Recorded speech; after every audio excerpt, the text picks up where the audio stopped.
Samantala, sa kaugnay pa rin ang mga pangyayari ngayon dyan sa may North Cemetery at sa iba't iba pang mga pinupuntahan ng ating mga kababayan, narito naman po ang mga paalala ng mga otoridad sa mga kababayan nating magtutungo sa iba't ibang sementeryo sa bansa. Mahigpit na ipinagbabawal po sa mga sementeryo ang pagdadala ng alak, bladed weapons at iba pang mga matatalas na kagamitan. May ilang sementeryo na rin po na nagbabawal sa pagdadala ng mga radyo at gitara. Ito'y upang hindi makaistorbo sa iba pang nais ng katahimikan habang bumibisita sa puntod ng kanilang mahal sa buhay.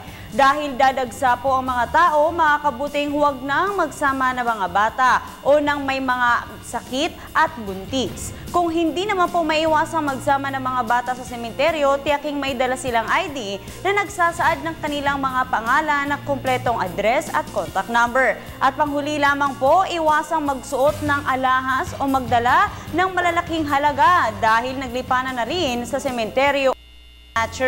Magdala lang ng sapat na pera upang hindi na mabiktima ng mga mapagsamantala.